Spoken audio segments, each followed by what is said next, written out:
Hola, bienvenidos a un capítulo más de Historias de Pánico. El cajón que nadie más oye. Testimonio de Lorena Gutiérrez. Mamá, ya hablé con la señora que vive en el cajón de los cubiertos y dice que hoy no quiero sopa. Si hubiese sabido que esa frase marcaría la ruina de mi calma, habría lanzado la vieja cómoda de la cocina al contenedor esa misma noche. Pero aquel martes yo solo estaba apurada sirviendo la cena mientras mi hija Romina, de 4 años, jugaba a mis espaldas. Pensé que hablaba con un amigo imaginario, como hacen muchos niños. Respondí con un ándale, mi amor, dile que comerás lo que hay y seguí partiéndole toronjas a la mitad. Esa fue la primera señal.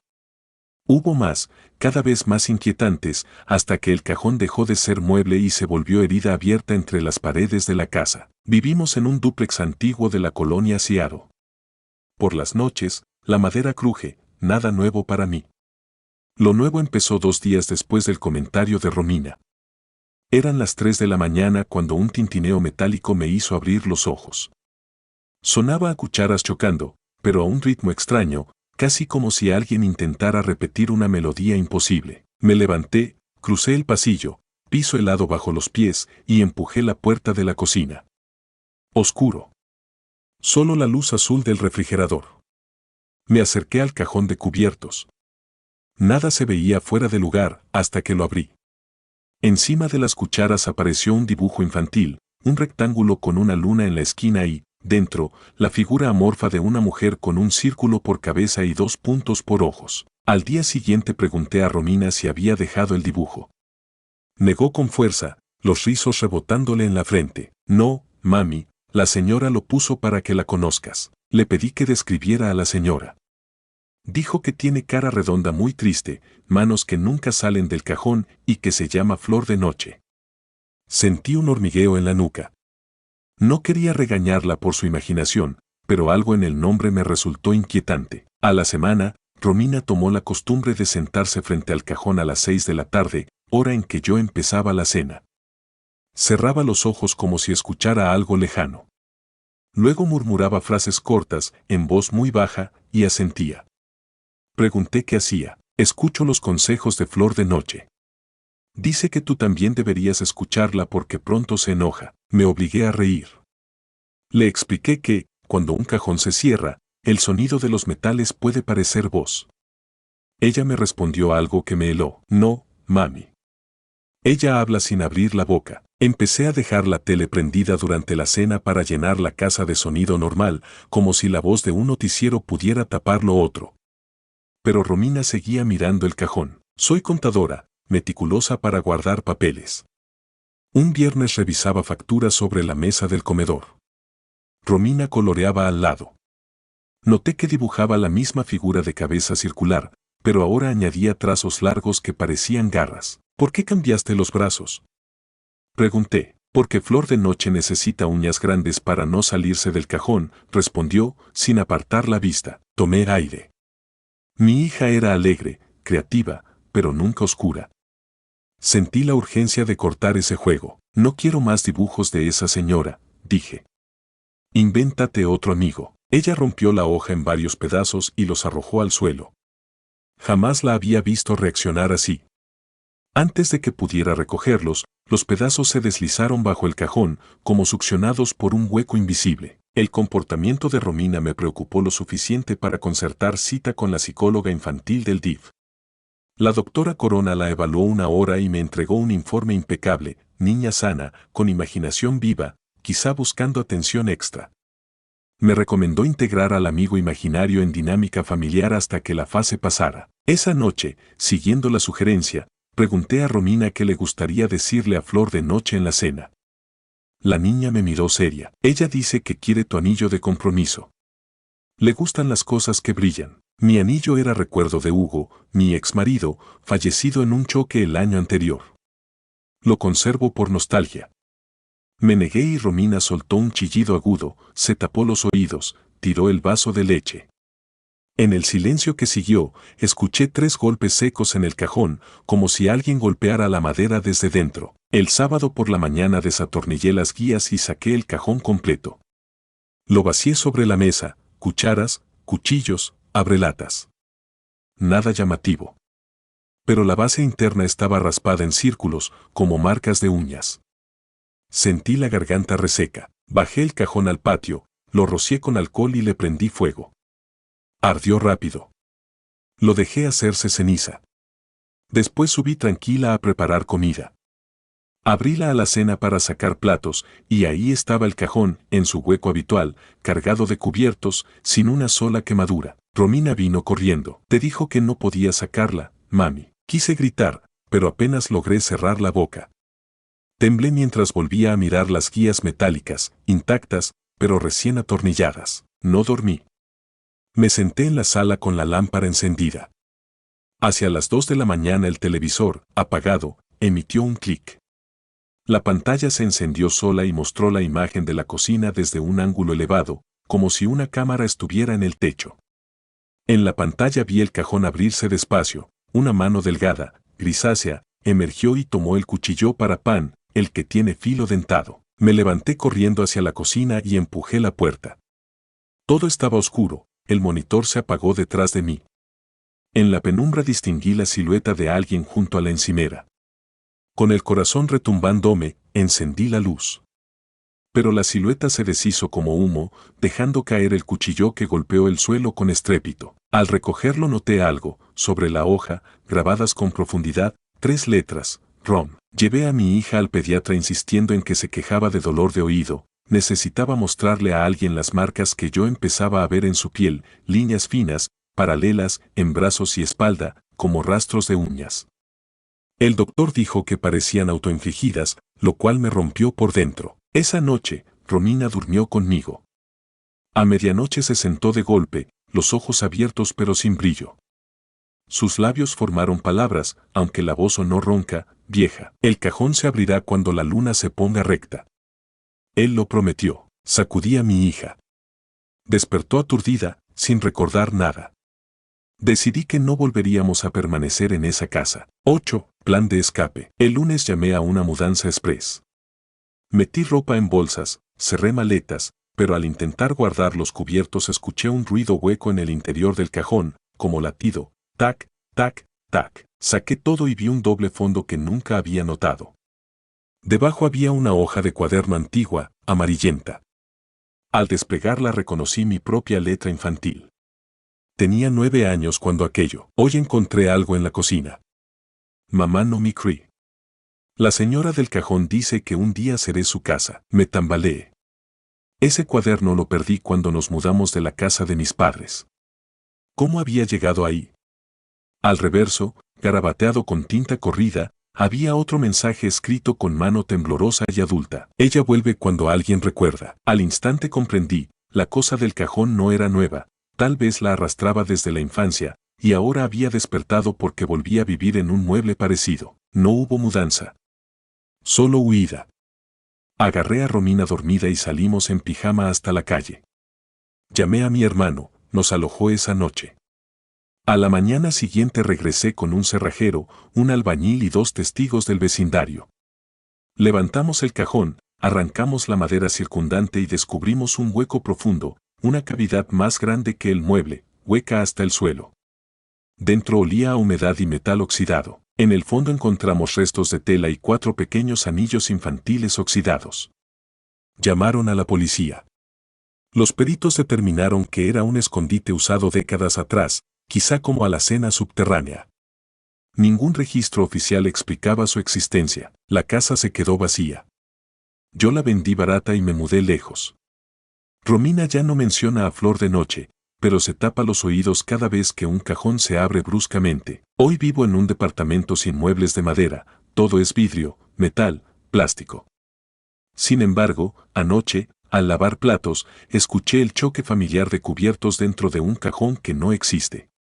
Y, durante un instante, olí la fragancia fría de toronja partida. Cerré los ojos y comprendí que el sonido no viene de la casa donde estás, sino de la grieta que abres cuando crees en lo que un niño dice haber visto. Esa grieta se mueve contigo, del mismo modo que una luna se mueve, recta e implacable, encima de los techos, porque hay muebles que no son muebles, sino bocas que esperan el nombre justo para volver a pronunciar su hambre. Y ahora sé que, si algún día vuelvo a escuchar tintinear los cubiertos sin razón, no abriré la puerta. Romina y yo saldremos corriendo antes de que alguien, dentro del cajón, me vuelva a pedir el anillo que nunca entregaré. El dibujo que apareció al revés. Profe, ¿ya vio que la niña del pizarrón no está mirando a usted y no a mí? Fueron las 7:12 de la mañana cuando Diego dijo eso y mi día, mi año entero, en realidad, se fracturó como tiza recién cortada. En la primaria pública donde trabajo, cada grupo cuenta con 35 niños y la mayoría llega con el uniforme mal planchado y la panza medio vacía. La 5B, mi grupo, suele ser revoltoso pero noble. Ese lunes de octubre me correspondía abrir el salón a primera hora. Al entrar, noté algo fuera de lugar, una hoja de papel bond pegada al pizarrón con un imán redondo. El dibujo parecía sencillo, un retrato infantil de una niña sonriente, cabello largo, falda, mochila. Hasta ahí, nada raro. Lo raro era que estaba al revés. No me refiero a que alguien lo hubiera pegado volteado, la niña estaba dibujada boca abajo, con los pies arriba y la cabeza abajo, aunque la gravedad de la pintura se mantenía, la falda caía como si el mundo, para ella, siguiera su propia lógica. Pensé que algún chico jugaba a ser artístico y no le di importancia. Lo guardé en mi portafolio para preguntar quién lo había hecho. A mitad de la clase, Diego, el más inquieto, alzó la mano. Profe, la niña del dibujo está viendo para acá. Le pedí que no bromeara. Él insistió. Se lo juro, la carita cambió de dirección. Los demás chicos rieron, pero algunos empezaron a voltear al pizarrón constantemente, como esperando otro guiño de papel. A la hora del recreo abrí mi portafolio. El papel seguía adentro, solo que ahora la niña tenía los ojos pintados mirando de frente y, además, el lapicero infantil se había esmerado en otra expresión, la boca había dejado de sonreír. Ahora mostraba una línea recta. No recordaba haber visto esa boca antes. Busqué a la maestra de artes para preguntarle si había dejado el dibujo como parte de alguna dinámica. Me juró que no. Le mostré la hoja, ella frunció el ceño y señaló algo sutil. Las sombras estaban en dirección opuesta a como suelen dibujarlas los niños. Era como si la luz del dibujo viniera desde abajo. Guardé el papel, incómodo, y continué el día. Martes. Al entrar, hallé otro papel pegado, misma hoja bond, mismo imán. Esta vez aparecían dos figuras, la misma niña boca abajo y, frente a ella, un adulto con bata, deduje que era un maestro, también invertido.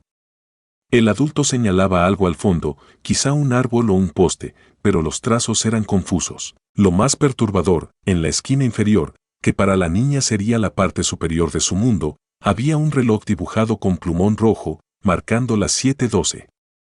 Exactamente la hora en que Diego me habló la mañana anterior. Retiré el papel rápidamente. Los alumnos protestaron, algunos lo querían ver, otros parecían asustados. Para no crear pánico lo guardé con cuidado y seguí con la clase de ciencias. Ese día, al sonar la campana de salida, dejé a todos en la fila y volví al salón. Me quedé viendo el pizarrón vacío, intentando imaginar quién pegaba los dibujos. Fue entonces cuando noté una delgada línea de grafito en la pared, detrás donde suelo colocar el borrador. Pasaba casi inadvertida. Tracé la pared con el dedo, la línea rodeaba el contorno de algo rectangular, como si alguien hubiera dibujado una puerta, o un marco, solo visible cuando la luz entraba en cierto ángulo. Decidí investigar. Pregunté a la intendencia si dejaban abierto el salón por las tardes. Dijeron que no, el velador asegura la puerta y entrega llave al día siguiente. El velador, don Emilio, tiene 65 años y un andar lento, pero conserva la mirada aguda de exmilitar. Le pagué un café y charlé con él. Me confesó que la noche anterior escuchó risas de niño en el pasillo de nuestro edificio. Pensó que era un rebote del eco del patio, palabra que pensé, innecesariamente, no mencionar, y no investigó. No hay cámaras en ese corredor, solo en la entrada principal. Le pedí que me dejara acompañarlo esa noche. A las 10 de la noche me colé con él para descartar bromistas. Llevaba mi celular con linterna. El salón estaba oscuro y olía a tiza y a pintura, lo normal. No había papel en el pizarrón. Recorremos pupitres, nada. Iba a irme cuando vi que el marco dibujado detrás del borrador ahora mostraba un rectángulo negro perfecto, como la sombra de una puerta abierta. Me acerqué, ¿era solo grafito o tinta? Toqué, el muro estaba frío. Al retirar la mano, mi palma tenía polvo gris y un pequeño trozo de papel pegado con humedad. Lo extraje con cuidado, era parte del dibujo original, rasgado en diagonal, mostrando la mano de la niña agarrando un tiralíneas. Don Emilio negó haberlo visto nunca. Antes de irnos juró que escuchó un lápiz raspando dentro del salón contiguo, pero revisamos y no hallamos a nadie. Miércoles. Llegué antes de los alumnos. Sobre el escritorio encontré otro papel bond. Esta vez el dibujo mostraba a todos los niños del grupo sentados, pero en posición invertida, bocas abajo, pupitres arriba. Al centro, un adulto, irreconocible, también invertido sostenía algo que parecía una cuerda sujeta al techo, o al suelo, depende cómo se mire, de la que colgaban dos relojes chocando. Las manecillas estaban en 7:12. Decidí hablar con la psicóloga escolar. Mientras explicaba lo ocurrido, Diego, que esperaba consulta para temas de conducta, salió del cubículo y me jaló la manga. Profe, la niña del dibujo me dijo que hoy va a pintar la hora al revés, pero que usted no mire. Le pedí que no inventara. Él se defendió. Ella vive detrás de la pared. Nomás voltea la cara y ya está de este lado. La psicóloga indicó que los niños buscan atención con fantasías compartidas, recomendó ignorar la historia. Esa tarde, al despedirlos, Diego se me acercó serio. Si mañana el dibujo está al revés del todo, ya no va a haber piso. Jueves. Entré, crucé los dedos para no hallar papeles, pero ahí estaba uno, más grande. El dibujo ocupaba casi la hoja completa, mostraba el salón exactamente como se veía a esa hora, con las ventanas, la maceta del rincón y el reloj mural, salvo un detalle. El suelo tenía grietas que caían hacia un vacío oscuro. Al fondo de esas grietas se distinguía un punto rojo, como un ojito, que parecía moverse. Sentí un vértigo repentino y tuve que sentarme. Las piernas me temblaban. Guardé el papel en mi maletín y empecé la jornada con bloqueo mental. En el recreo, los niños corrían, yo seguía viendo en mi mente las grietas pintadas. Fue entonces que escuché gritar a Diego en el patio, se había resbalado, aparentemente solo, y se raspó la rodilla, pero insistía en que el suelo se movió. Lo llevé a la enfermería. Mientras la enfermera limpiaba la herida, el niño, con voz temblorosa, me dijo, la niña del dibujo se va a enojar porque no la dejas enseñar el piso de su mundo. Dice que abajo de todo ya no hay donde poner los pies. Me prometí quedarme después de que todos se fueran. A las 6 de la tarde, con la escuela vacía, entré al salón. El marco dibujado detrás del borrador lucía más nítido. Pasé la linterna, la línea relucía, como si fuera grafito recién aplicado. Decidí pintar encima pintura blanca de retoque, pensando que taparía la travesura. Mientras la capa secaba, me senté a corregir cuadernos. El silencio era total, salvo un suave ras persistente.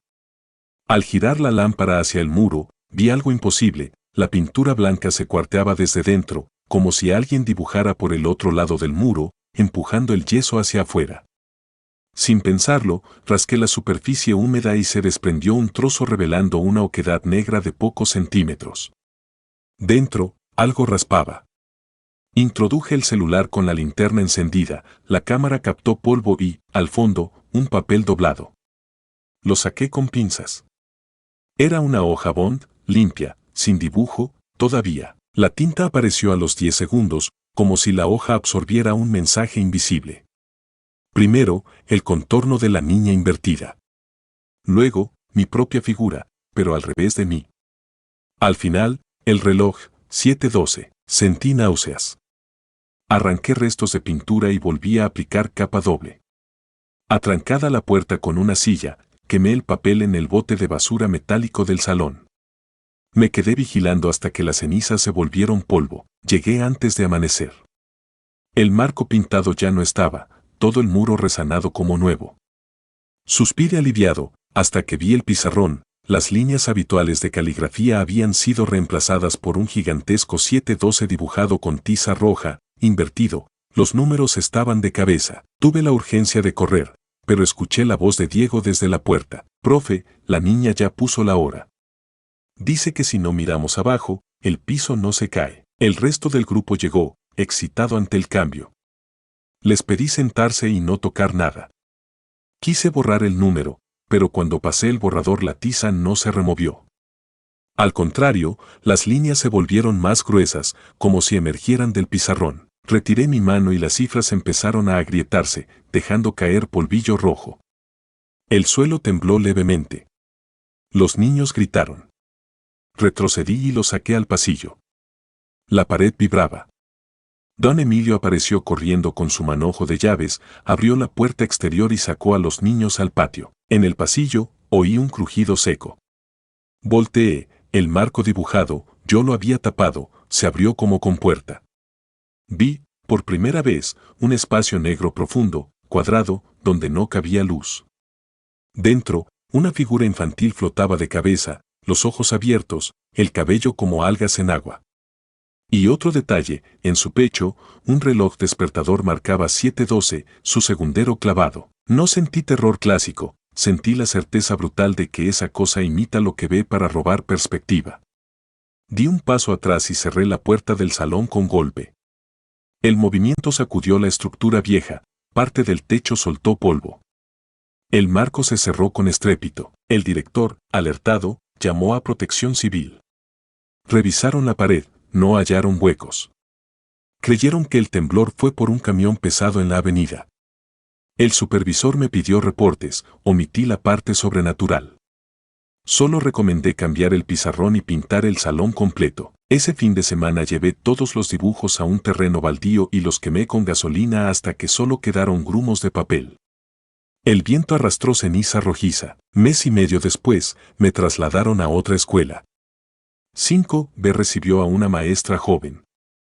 La saludé para desearle suerte. Al estrechar mi mano, dijo, gracias. Aunque, un niño pegó hoy un dibujo raro al revés. Solamente una niña sonriente. Miré el reloj de mi muñeca, 7:11. Guárdelo, le dije. No lo deje donde los niños lo vean. Di media vuelta y sentí el crujido tenue de una tiza detrás de la puerta cerrada. No volteé. Caminé recto hacia la salida. Mientras avanzaba, la alarma de cambio de clase sonó y durante un segundo exacto creí distinguir, mezclado con el timbre metálico, el roce del lápiz sobre papel, como si alguien en algún punto del edificio dibujara la perspectiva perfecta en la que los adultos jamás podremos apoyar los pies sin dar un paso, al revés.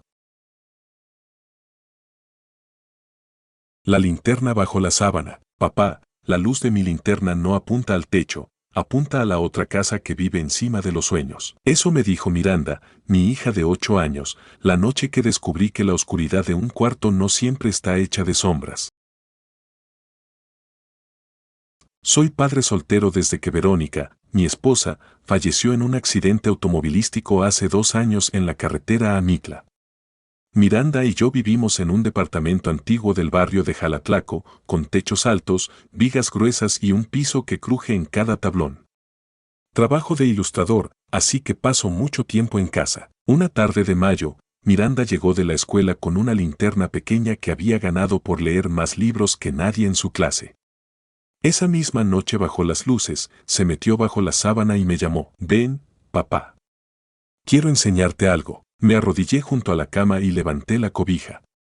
Debajo, el aire se sentía tibio y olía a miel de lavanda, el perfume de su pijama.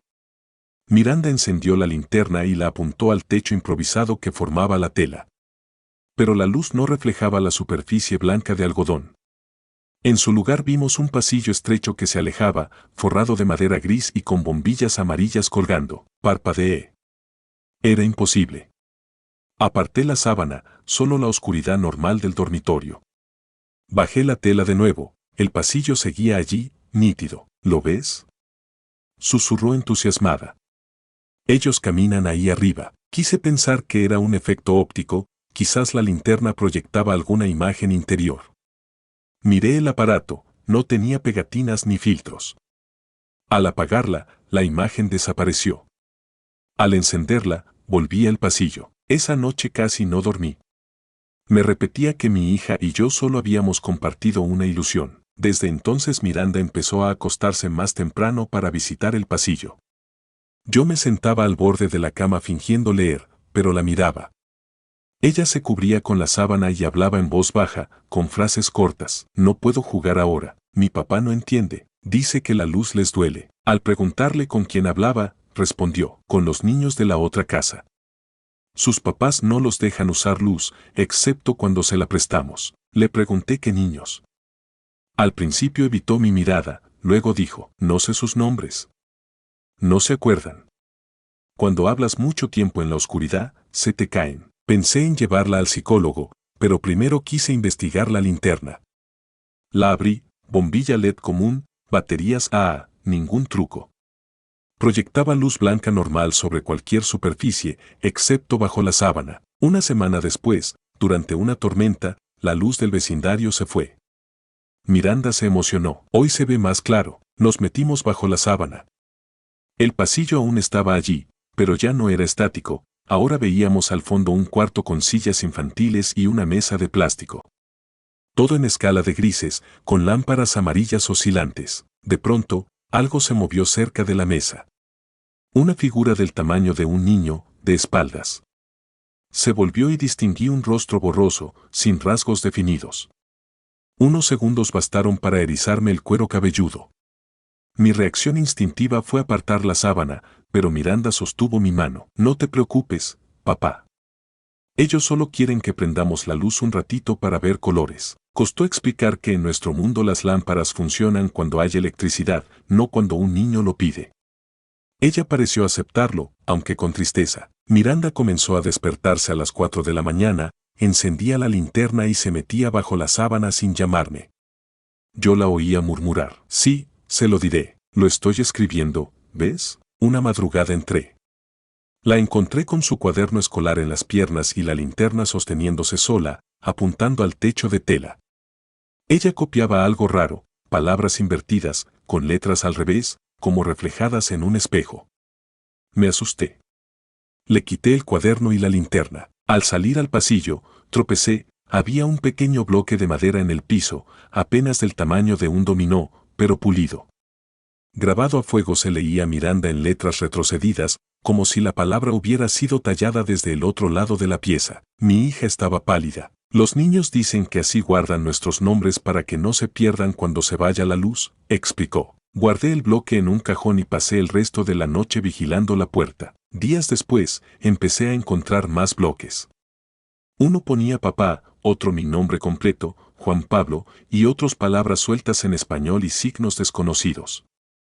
Salían en lugares como el buró, el cesto de juguetes, incluso dentro del microondas. Miranda me dijo que germinaban. Cuando los niños aprenden una palabra nueva, la pasan al mundo de los sueños y crece una tabla. Traté de sonar lógico. Si germinan, debe haber un árbol. ¿Dónde está? Ella me miró triste. Cortaron el árbol para hacer puertas. Por eso sus casas son tan largas y delgadas. Cada palabra sonaba como metáfora infantil, pero los bloques eran tangibles y olían a ceniza y limón. Una noche calurosa escuché pasos en el corredor del departamento. Tomé el celular, 3:18 de la mañana. Me levanté sigiloso. Miranda dormía profundamente. Al acercarme al pasillo, percibí una luz tenue bajo la puerta de su cuarto. Empujé con cuidado. La sábana estaba erguida, formando un triángulo, sostenida por nada. La linterna yacía en el suelo apuntando a la sábana, proyectando el pasillo. Pero dentro no había nadie. Aún así, oí un murmullo, frase estrusionada, sin vocales claras, que parecía provenir de la tela misma. Algo golpeó mi pie, otro bloque. Esta vez escrito casa al derecho. Lo guardé y, temblando, bajé la sábana. La linterna se apagó sola. Miranda no despertó en todo el evento. Al día siguiente dijo, fui con ellos. Caminé hasta el cuarto del final. No les gustan los colores, los desordenan. Por eso quieren nuestras palabras, son blancos, negros y grises. Decidí acabar con la linterna. Mientras Miranda estaba en la escuela, subí a la azotea con ella y un martillo. Golpeé el plástico contra el cemento. Aunque se agrietó, la bombilla seguía intacta. Con furia la arrojé al tanque de basura, tapé con desechos orgánicos y la enterré. Esa noche encontré a Miranda sosteniendo la linterna perfecta, sin rasguños. Ellos me la devolvieron. Les prometí que te la enseñarían para que veas que el pasillo es real. No quieren robar nada, solo tener un lugar donde guardar nombres. Sentí frustración y miedo. Quise gritarle, pero me contuve. Le pedí bajo juramento que no volviera a encenderla sola. Ella aceptó. Pasaron 3 días de calma. Hasta que, un martes, Miranda no volvió de la escuela. Fui a la dirección. La maestra informó que un hombre con gorra había firmado la salida alegando ser su tío. Llamaron al policía escolar, revisamos cámaras, solo se veía a Miranda yendo a la reja, pero al otro lado no había nadie.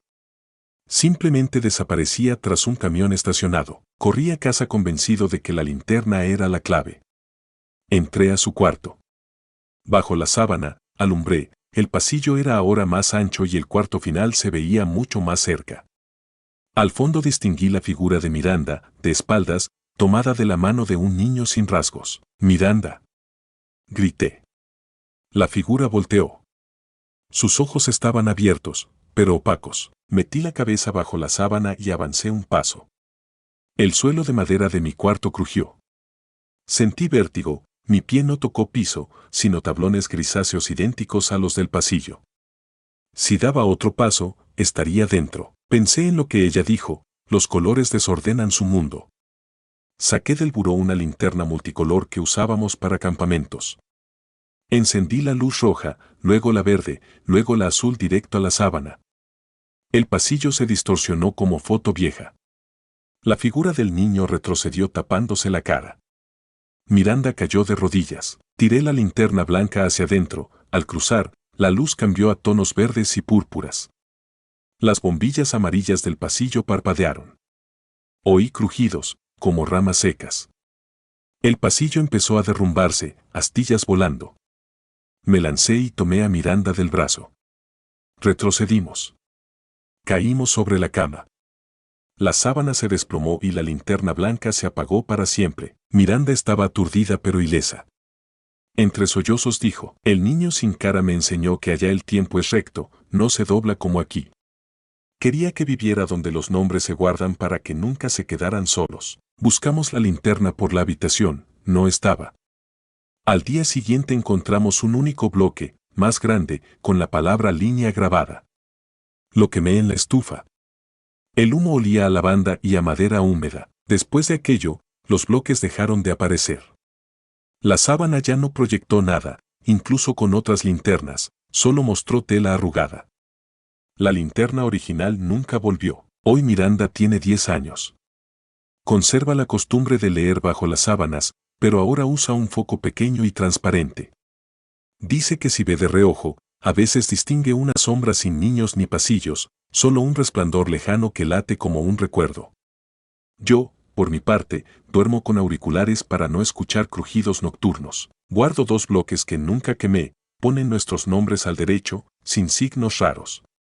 Están sobre mi escritorio, recordándome que hay mundos que anhelan algo tan simple como un color o un nombre para no desvanecerse en su propio gris. Y cada que mi hija, antes de dormir, me pregunta si la oscuridad tiene dueño, respondo la verdad. La oscuridad es casa de todos.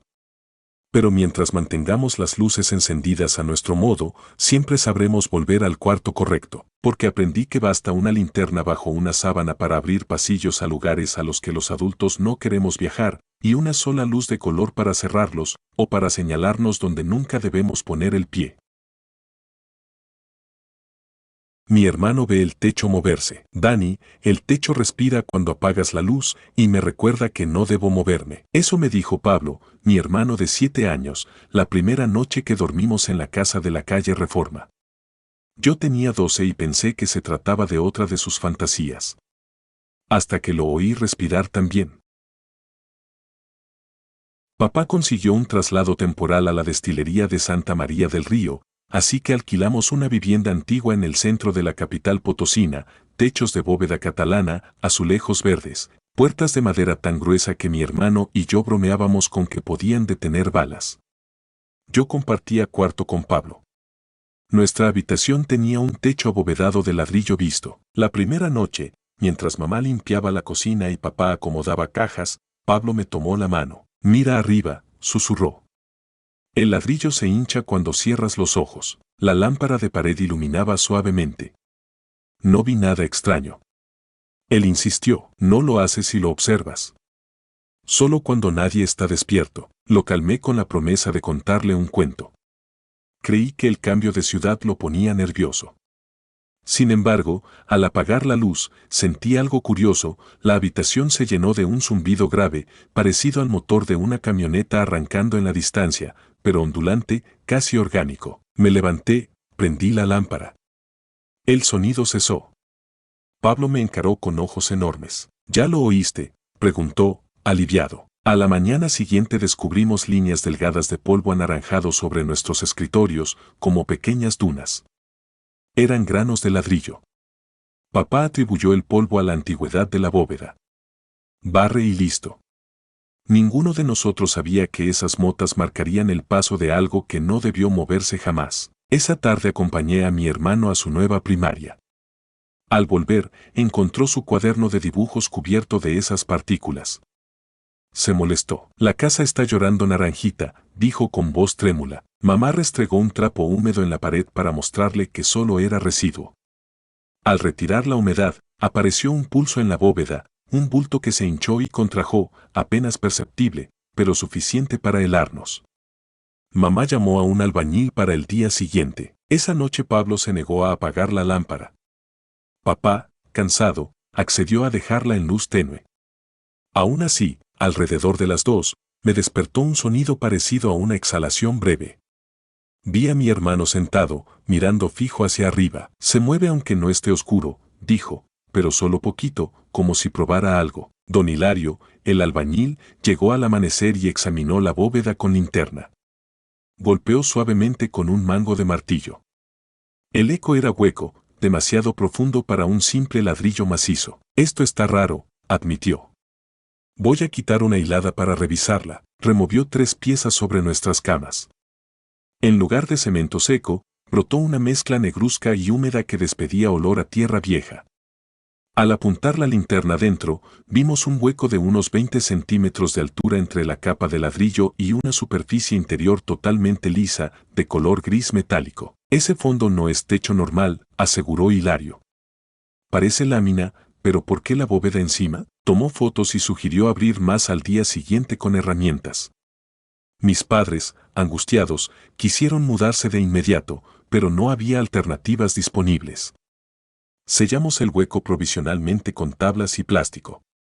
Pablo no habló en todo el día. Al caer la noche, el zumbido volvió, más intenso y rítmico, como respiración asmática. La lámpara de pared parpadeó. Me acerqué a revisar y a la luz temblorosa vi en el plástico del parche una silueta oscura, ovalada, que se proyectaba y se retraía, como si algo golpeara desde adentro. Pablo gimió. ¿Quiere aire? Instintivamente lo abracé. El zumbido creció hasta convertirse en vibración. Todos los vasos en la cómoda tintinearon. Mamá entró corriendo. Al ver nuestras caras, no buscó explicación, nos llevó al sofá cama de la sala. Dormimos allí, todos juntos, con las puertas cerradas. El ruido siguió hasta cerca de las 4. Después, silencio. Al alba Hilario regresó con mascarilla, palanca y cincel. Papá y yo lo ayudamos a retirar una franja completa de bóveda. Quedó expuesta una chapa metálica curva, tan pulida que reflejaba. No era aluminio ni acero común, la superficie estaba templada y no mostraba óxido. Presentaba decenas de fisuras microscópicas que formaban patrones circulares, como tejido vivo petrificado. Hilario la golpeó con martillo, ningún sonido metálico, solo un retumbo grave que resonó como golpear un tambor enorme desde afuera. Pablo se tapó los oídos. De repente, la lámina se deformó hacia nosotros, formando un abultamiento latente que nos hizo retroceder. Hilario soltó herramientas y gritó que aquello no era seguro. Al intentar clavar la palanca para levantar el metal, salió un líquido viscoso, transparente, con olor a cenote. No era agua, tenía densidad gelatinosa y se deslizaba con lentitud extremada. Se escurrió por el mango, le cubrió los dedos. Hilario lo sacudió y corrió al baño a lavarse, horrorizado. Papá quiso llamar Protección Civil. Mamá habló de hoteles. Pero antes de que tomaran una decisión, Pablo bajó las escaleras con la mirada perdida. En su mano sostenía un dibujo, nuestra habitación, con el techo abovedado, pero arriba de la bóveda aparecía otra estancia, como si sobre nuestro cuarto existiera un segundo cuarto más estrecho, y allí dentro, sombras alargadas se alineaban a lo largo, pegadas al metal, como si durmieran boca arriba. Ellos viven entre el ladrillo y el cielo, murmuró. Y no saben dónde se termina nuestro aire y empieza el suyo. No hubo hotel disponible, fiestas patronales habían llenado la ciudad. Colocamos colchonetas en la sala y dejamos la habitación sellada. Papá puso música suave para cubrir cualquier rumor. A medianoche, el estéreo se apagó. Escuchamos un golpe sordo proveniente del piso de arriba. Otro. Y otro. Como si algo pesado reptara entre la bóveda y el metal, buscando fisuras. La lámpara central se prendió sola, titiló. Las paredes vibraron. De la ranura bajo la puerta de la escalera emergió una corriente de aire helado, cargada del mismo olor a cenote. Pablo se aferró a mí. Mamá rezaba en voz baja. Entonces, el silencio cayó abrupto. Incluso el tráfico lejano pareció cesar. Oímos un suspiro colectivo surgir por todo el techo, un sonido largo y profundo, y luego el zumbido disminuyó hasta apagarse. La casa quedó quieta. Papá se armó de valor, subió lentamente y abrió la puerta de la habitación. Regresó pálido. Todo está como si nada. El techo no se ve dañado. Al amanecer, entramos los cuatro.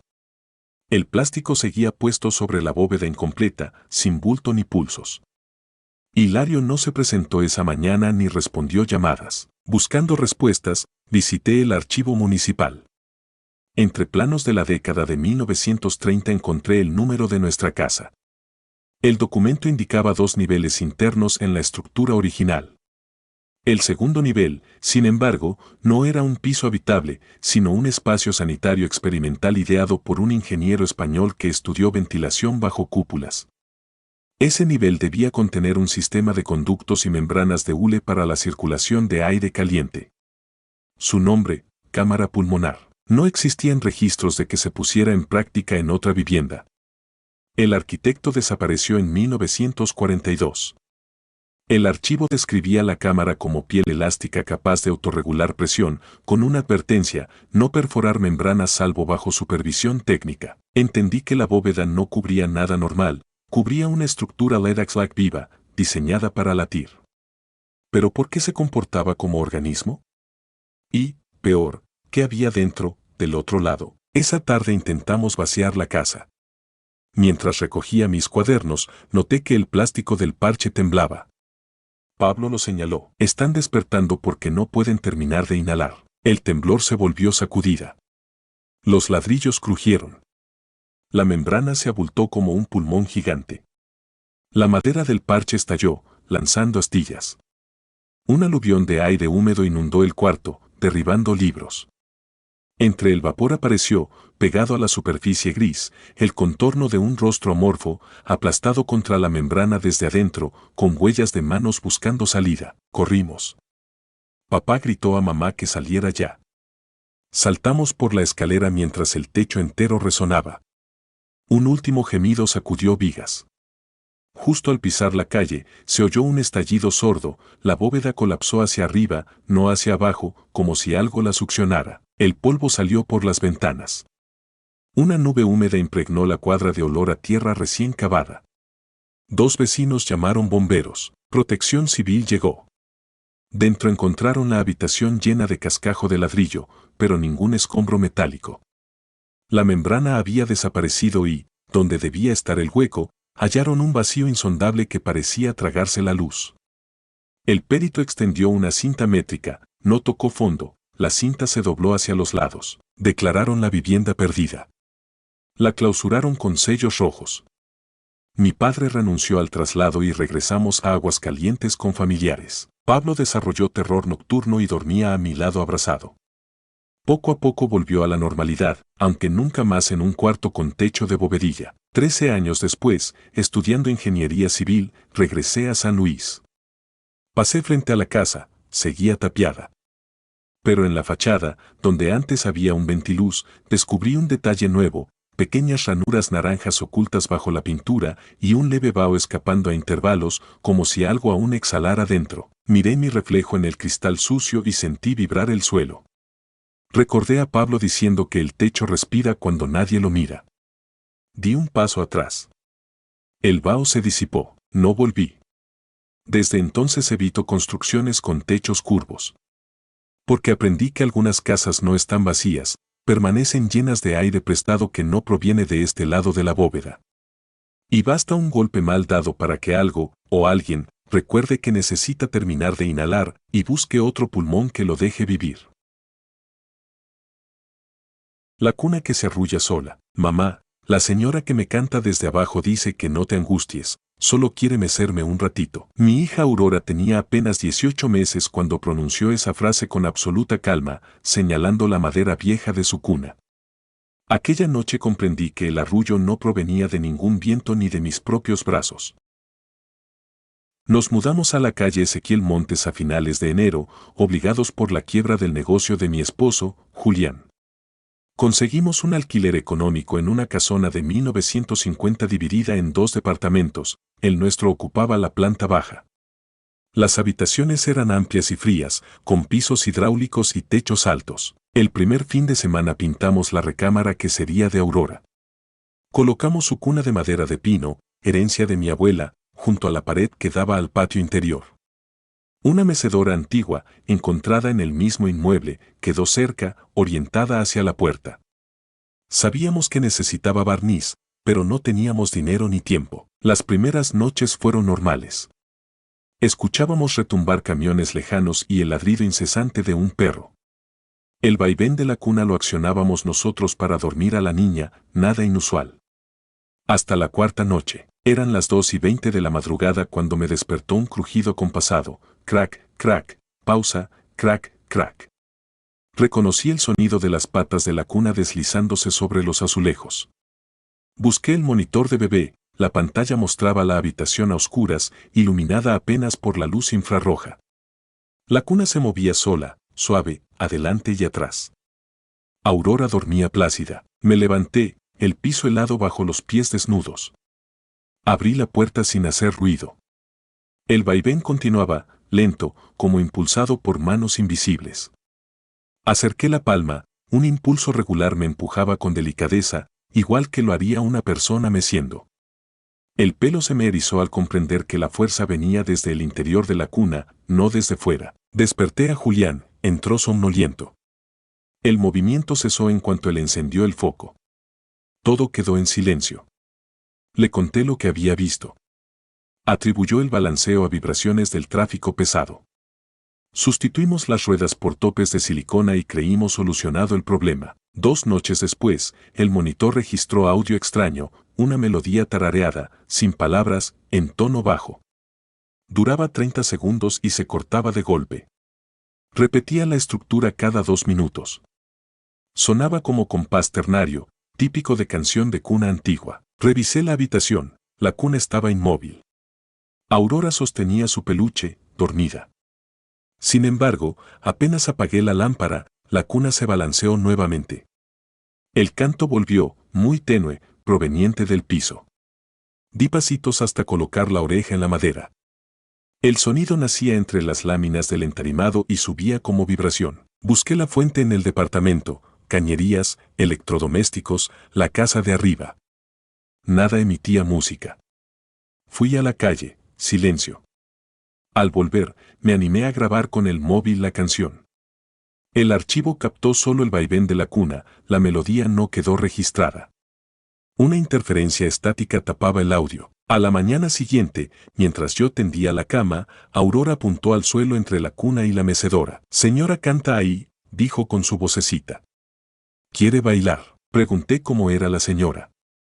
Mi hija hizo un gesto extraño, como si no encontrara forma de describirla, luego alzó los brazos y los dejó caer. «No tiene cara». El nudo en el estómago se convirtió en alarma. Esa tarde busqué al casero. Don Rutilio, canoso, de ojos hundidos, mencionó que la dueña original, doña Engracia, había fallecido en ese cuarto años atrás mientras cuidaba a su nieto. El niño murió poco después en el mismo hospital. No había más detalles. Las paredes guardaban historias, dijo. Convencí a Julián de recibir al padre Marcelo, amigo de la familia. Explicamos que la cuna se movía y una melodía intangible aparecía. El sacerdote sugirió oración de bendición. Entró a la recámara con hisopo y agua bendita. Al rociar las tablas del piso, el vaivén comenzó delante de nosotros, sin contacto. El sacerdote titubeó, continuó la bendición más rápido. La mecedora, quieta hasta entonces, vibró apenas. Un crujido seco se oyó desde el suelo. El padre terminó su oración, salió visiblemente sobrecogido y recomendó mucha fe y paciencia. No ofreció volver. Esa noche puse una cámara vieja de video enfocando la cuna, grabación continua. Dormí intranquila. El vaivén reapareció a las 2, oí también la melodía.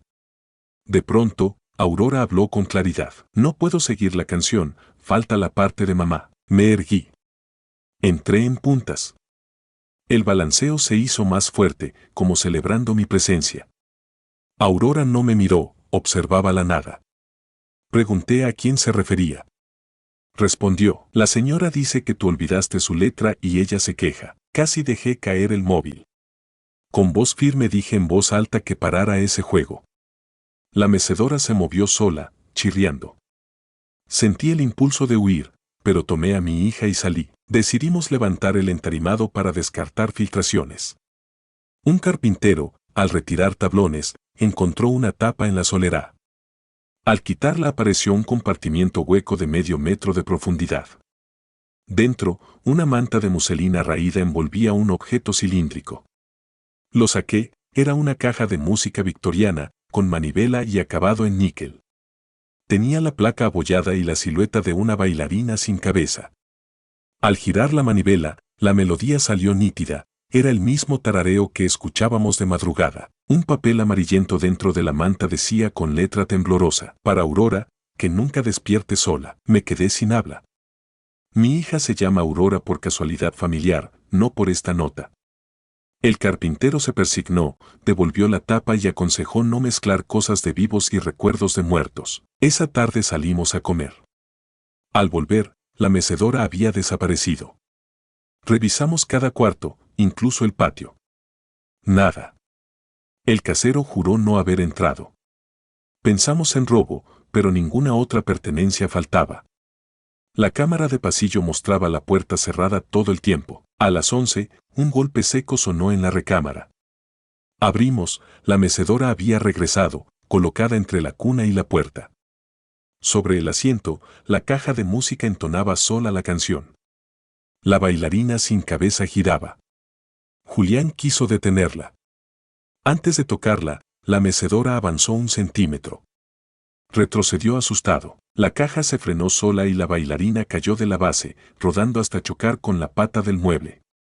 El silencio que siguió resultó más pavoroso que la melodía. Esa misma madrugada, el monitor alertó con chasquido fuerte. Observé la pantalla, la cuna, aún sobre topes, se levantaba varios centímetros sin apoyo visible y se balanceaba en el aire. Aurora continuaba dormida. Me lancé al cuarto. El aire olía a madera húmeda y polvo viejo. Al cruzar la puerta, el armazón de la cuna cayó al suelo con estrépito. Los barrotes se abrieron, dejando a mi hija en el colchoncillo, intacta. Se despertó llorando. La tomé y corrí. Al salir, escuché una voz femenina gutural, no hablada, sino vibrando en las paredes, entonando la misma canción a un ritmo lento. Dormimos en la sala. Julián buscó hotel para el día siguiente. Dejábamos la casa al amanecer. Al pasar frente a la recámara para bajar maletas, noté algo nuevo. La cuna estaba recompuesta, meciéndose suave. Sobre el colchón yacía la bailarina sin cabeza, cuerpo erguido. Y la caja de música, en la mecedora, giraba mecánicamente sin ayuda. Contra todo instinto, entré y dije, quien seas, no tienes permiso de tocar a mi hija. La mecedora se detuvo. La caja emitió un clic y expulsó la manivela, que cayó al suelo. Sentí que un peso invisible abandonaba la habitación. El aire se calentó. El vaivén terminó. Recuperé la bailarina rota y la caja, las guardé en una bolsa sellada. Nos mudamos a un departamento nuevo en Juriquilla. La cuna se quedó con un carpintero que la convirtió en estantería. Jamás volvió a moverse. Aurora duerme en cama individual. A veces tararea la melodía, aunque nunca la escuchó entera. Dice que la aprendió por dentro y que la señora ya no la necesita. La caja de música descansa en una bodega, envuelta en plástico. No me atrevo a tirarla. De vez en cuando, al entrar, creo oír un tintineo lejano, pero nunca encuentro la fuente. He llegado a pensar que el arrullo buscaba completarse con otra voz, quizá la de una madre que perdió a su nieta llamada Aurora. Mi hija cerró el círculo sin saberlo. Desde entonces entiendo que hay objetos que memorizan nombres, voces y ritmos y que, al sentir coincidir un nombre nuevo con aquel recuerdo antiguo, despiertan para terminar una canción inconclusa. Y mientras lo logren, harán todo lo posible por mecer la cuna adecuada. Los números que el bebé pronuncia: 7, 1, 0, 9, 0. Mi hijo Tomás tenía apenas 16 meses cuando dijo esa secuencia con voz pastosa, mientras golpeaba el plato de papilla contra la mesa. Aquella tarde de junio creí que balbuceaba cualquier cosa hasta que la repitió 3 veces con idéntica entonación. Y entonces el reloj marcó las 7:09 de la tarde.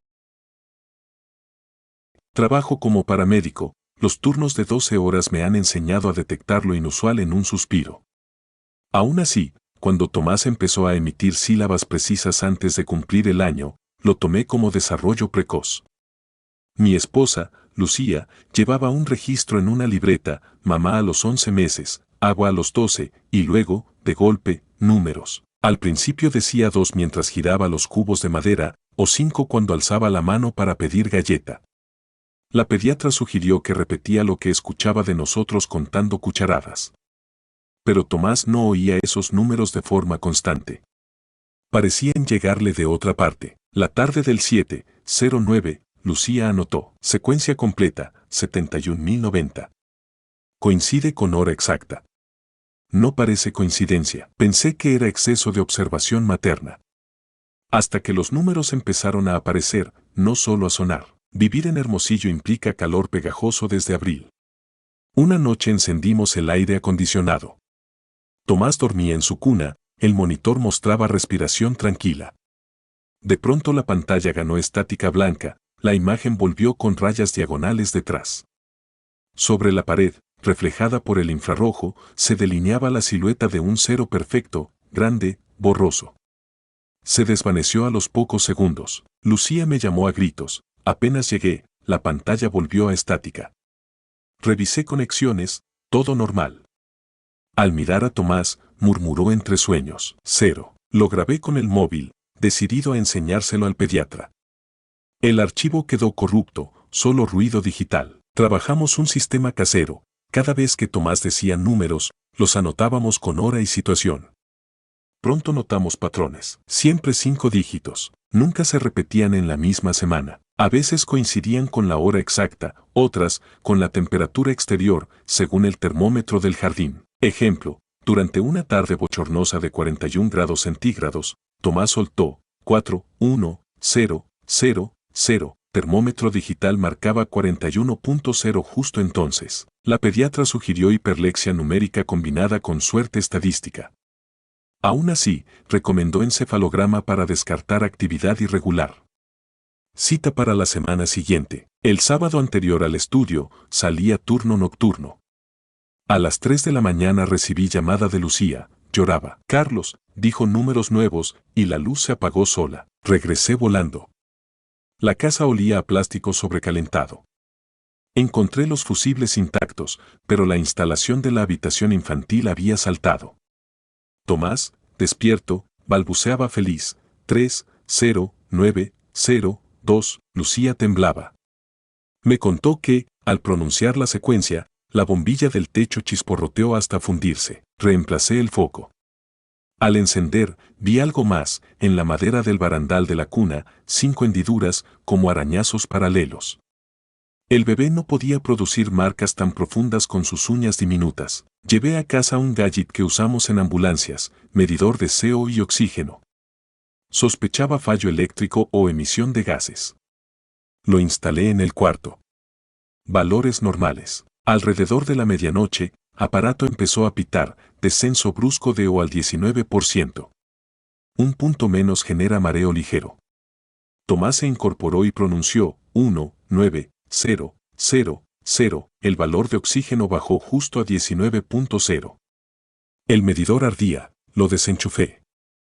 Él lo volvió al 20%. Tomás bostezó y se durmió.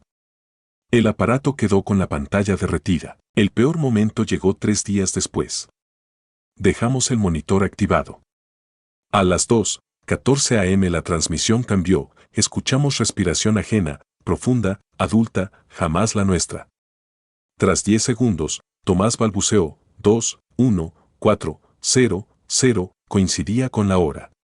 La voz grave respondió algo ininteligible, como si el micrófono captara conversación lejana en otra frecuencia. Entré en pánico. Irrumpí en la habitación con linterna táctica. No había nadie. Aún así, sentí presión en los oídos, semejante a cuando se cierra una puerta hermética. Levanté a Tomás, su piel estaba fresca. Lucía, detrás de mí, vio sobre la pared la aparición de otro dígito, esta vez un hecho de sombra, alargado hasta el techo, que se deshizo al dirigir la linterna. El encefalograma transcurrió normal. No había descargas epilépticas ni lesión. El neuropediatra sugirió grabar video a color con iluminación mínima para valorar microdespertares. A la siguiente noche monté una cámara GoPro con visión nocturna verdadera. Revisé 2 horas de metraje. A las 12:30, Tomás se sentó, señaló la esquina superior y dijo con claridad inesperada: 5, 0, 0, 0, 1. Segundos después, sobre la ventana se dibujó un contorno rectangular luminoso que se expandió y contrajo 2 veces. Parecía un marco de luz de otro cuarto superpuesto en la oscuridad. En la grabación, sin embargo, la ventana seguía negra, la luz no quedó registrada. Solo vi a mi hijo señalando algo invisible, moviendo la mano como forma de saludo. Me di cuenta de que las manifestaciones nunca quedaban en video. Solo audio dañado, luz saturada o interferencia. Desesperado, consulté a un profesor de óptica que conozco por traslados universitarios. Le conté los fenómenos. Sugirió resonancias electromagnéticas ajenas, quizá interferencia de radio. Prestó un medidor de campo de alta sensibilidad. Lo dejé en la mesa de noche. A las 1:11 de la mañana el aparato pitó, pico de 11 microteslas, el cuarto tiene 0.5 usualmente. Tomás exclamó, 1, 1, 0, 0, 0, el pico coincidió con los dígitos. Luego cayó a 0. Al revisar el gráfico, noté forma de picos gemelos, como firma. El profesor dijo que la señal parecía doble pulso, algo que entra y sale. Lucía investigó propiedades de Hermosillo, descubrió que nuestro lote, hace medio siglo, albergaba la torre de antena de la radiodifusora estatal SEB. En 1974 la desmontaron tras un incendio que mató a un técnico nocturno, Eduardo Azuara, atrapado al pie de la antena. Se reportó hora de fallecimiento, 00:37. Esa misma madrugada, Tomás pronunció por primera vez una secuencia que no tenía 5 dígitos. 0, 0, 3, 7. El monitor se empañó, la cámara murió. Sentí olor a cable quemado. Corrí al cuarto. La ventana estaba empañada desde fuera, aunque la temperatura era de 34 grados centígrados. En el vidrio, 4 hendiduras verticales, 0037, tallado. Entendí entonces que los números podían ser marcas de tiempo o coordenadas de eventos pasados ligados al sitio. Tomás amaneció con fiebre leve. Balbuceaba secuencias cortas, como si entrenara. Esa tarde lo acosté. Venció el sueño, al minuto, espasmo leve. Abrió los ojos, me miró y enunció: 1, 2, 9, 5, 8. Acto seguido, el aire acondicionado se apagó, el medidor saltó a 12 microteslas, el reloj digital parpadeó y quedó en 12:95, hora imposible, antes de fundirse. Busqué esa secuencia en registros de la estación de radio. El incendio comenzó el 12 de septiembre de 1958, exactamente a las 12:58 am, según acta municipal. 2 técnicos se encerraron para salvar equipo, uno murió, Azuara, el otro quedó con quemaduras. Mi hijo, imitando un eco lejano, repetía esa fecha hora exacta. Descubrí patrón. Los números de Tomás no eran aleatorios, reproducían marcas temporales o valores críticos ligados al suceso eléctrico de la torre. Consulté a un ingeniero eléctrico, recomendó instalar filtro de paso banda y tapar la habitación con pintura aislante de RF. Procedimos. Durante la instalación, Tomás estuvo en casa de mi suegra. En cuanto pintores aplicaron la segunda capa, el campo magnético cayó a cero. Parecía funcionar. Trajimos a Tomás esa noche. A la 1:12 de la noche, grito ahogado, la pintura comenzó a desprender chispas tenues, como si recibiera descargas. El filtro saltó. Tomás, desde la cuna, pronunció en tono grave, casi adulto: 1, 9, 7, 4, 0. El año de desmontaje de la antena y un cero final, quizás señal de cierre. La lámpara emitió luz violeta, después todo quedó oscuro.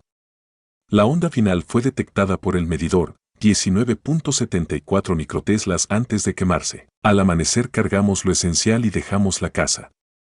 2 semanas después, en otro barrio, Tomás volvió a balbucear palabras normales: leche, mío, perro. No pronunció más secuencias numéricas. El neurólogo repitió exámenes, normales. El físico recuperó el medidor, inservible, y concluyó que el pico parecía descarga masiva de microondas que coincidía con la frecuencia antigua de la radiodifusora. La inmobiliaria aceptó rescindir contrato al enterarse de los problemas eléctricos. Descubrí que 3 arrendatarios previos se mudaron antes de 6 meses, todos por ruidos de transformador y fallas horarias. Tomás hoy tiene 4 años.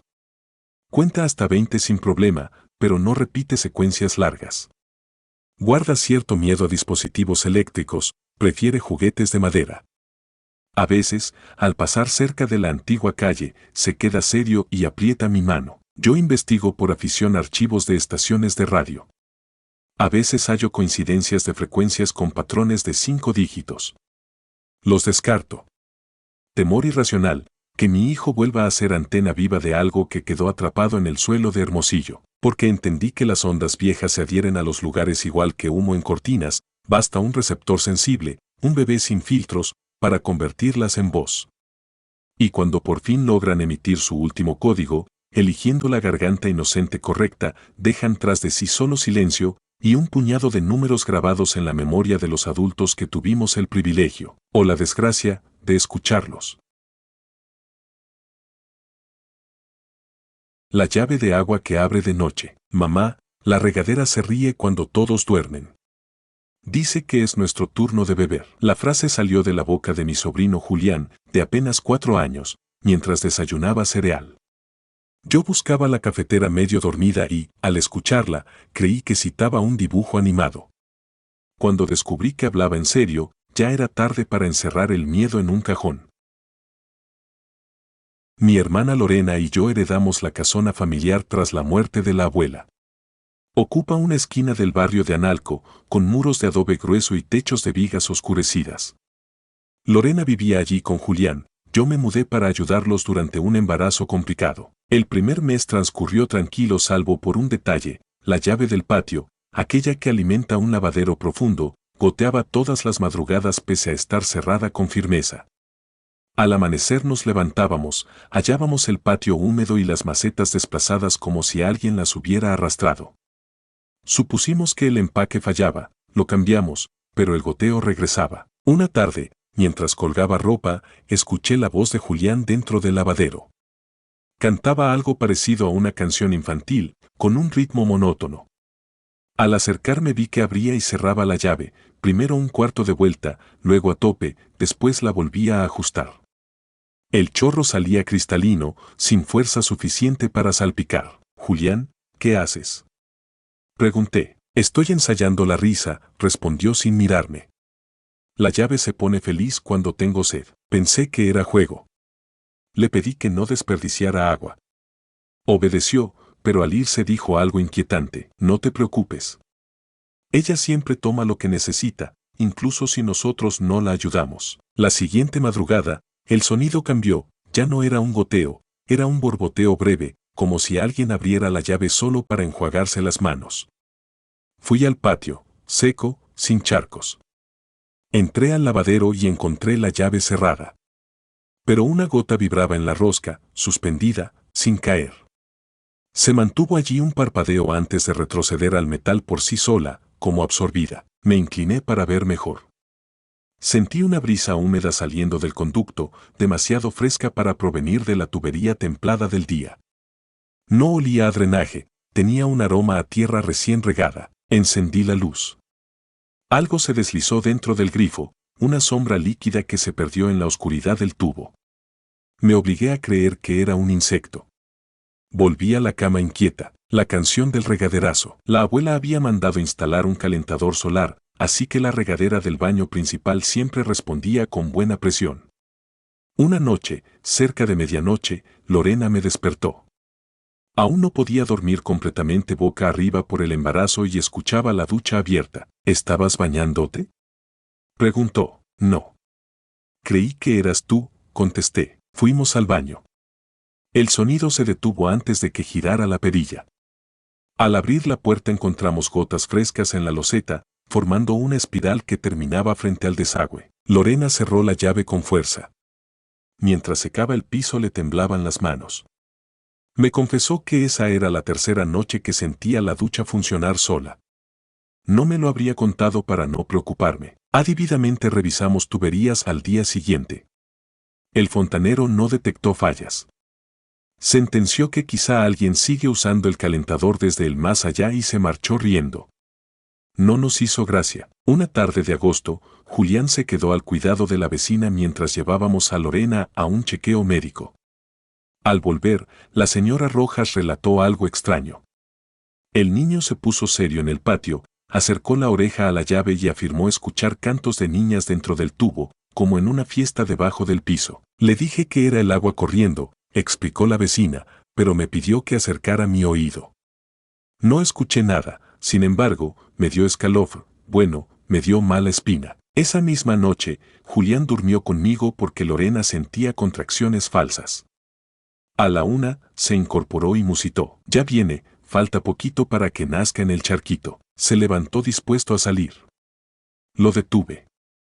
Él señaló la puerta. Va a necesitar agua para respirar. Al día siguiente, el goteo reapareció, constante y agudo. Quise cortar la llave de paso general. Al tocarla, percibí una pulsación suave, un tirón desde adentro como un latido tenue. Cerré con esfuerzo, el metal resistía con gusto propio. Cuando al fin giró, el gorgoteo cesó, pero la sensación de latido siguió en la palma, aún sin contacto. Esa tarde descubrimos al gato del vecino muerto junto al lavadero, completamente seco, lengua fuera, como si hubiera lamido suelo áspero durante horas. No presentaba heridas ni indicios de veneno, solo ausencia absoluta de humedad en encías y almohadillas. Me estremecí. La alarma verdadera sonó cuando el agua de garrafón se volvió inútil. Servíamos un vaso, y al tocar el aire la superficie temblaba, como si estuviera tibia, pero no lo estaba. Julián acercaba el dedo, la gota rebotaba y regresaba al recipiente. Al intentar beberla, el líquido rodaba fuera de su boca sin mojarle la barbilla. Lucía, asustada, gritó: «Nos están quitando el agua». Intenté hervirla, en el caso no llegó a burbujear. Parecía evaporarse antes de bullir. El fondo quedó seco, sin rastro. Fue entonces cuando Lorena, con la mano en el vientre, dijo: «¿Quieren el parto? ¿Quieren agua de nacimiento?». No hacía falta preguntar cómo lo sabía. Algo se lo susurraba desde el vientre. Decidimos irnos a la madrugada. Planeamos empacar lo indispensable, pasar la noche en un hotel y buscar otro hogar. Pero a medianoche Julián desapareció de la cama. Corrí al patio. La luna iluminaba un charco brillante donde la llave debería estar. La rosca colgaba rota. Entré al lavadero, la llave se encontraba abierta, pero en lugar de chorro salía un flujo transparente que no caía, ascendía en una columna sinuosa, como serpiente líquida. Al fondo de esa columna flotaba Julián, suspendido entre la realidad y ese flujo inverso, con los brazos extendidos como si nadara. Grité. El agua se deshizo en hilos y el niño cayó al suelo empapado. Lo abracé. Abajo, bajo la rejilla, resonó un canto antiguo, indescifrable, femenino. Me arrastré al interior, cerré la llave a golpes. El lavadero se estremeció. El caño golpeó como si algo al otro lado lo pateara. Corrí con Julián al coche. Desperté a Lorena y nos largamos. Al arrancar, el espejo retrovisor mostró el patio iluminado por la luna. Desde la rejilla del desagüe brotaba un chorro inverso, ascendiendo hacia el cielo y expandiéndose en una nube vaporosa que adoptaba forma humana antes de disiparse. No miré más. Fuimos al hospital. Lorena se puso de parto, rompió fuente a la entrada misma de urgencias. El líquido amniótico abundante parecía compensar la sed que la casa intentó cobrar. Julián repetía, ya no cantan, ya no cantan. El ginecólogo mencionó que nunca había visto tanta agua envolver al bebé. La niña nació sana. Yo estaba seca, literal y emocionalmente agotada. Las manos me dolían, tenía marcas semicirculares en la piel, signos de que apreté la llave con todas mis fuerzas. No volvimos a la casa. Al pasar por afuera semanas después, vi trabajadores municipales instalando nueva toma, la anterior se había colapsado, llena de sedimento sólido inexplicable. El encargado me dijo, parecía piedra, pero al golpearla sonaba hueca, como si hubiera albergado algo. Ahora vivimos al norte de la ciudad. Al regar las plantas, Julián observa el chorro y pregunta si alguna vez el agua sube en vez de bajar. Le digo que no, aquí no. Aún así, a veces deja un vaso lleno sobre el fregadero para la señora sedienta, por si no siguiera. Comprendí que hay sitios donde el agua no es líquido sino boca, se alimenta de ecos de parto y arrullos olvidados, sabe cuando un cuerpo nuevo está por llegar y exige su tributo. La única defensa real es marcharse antes de que el grifo, con su goteo persistente, aprenda tu nombre y lo cante con voz de metal durante esa hora de la noche en que nadie debería oír canciones. Muchas gracias, te invito a suscribirte y darle like si quieres más historias.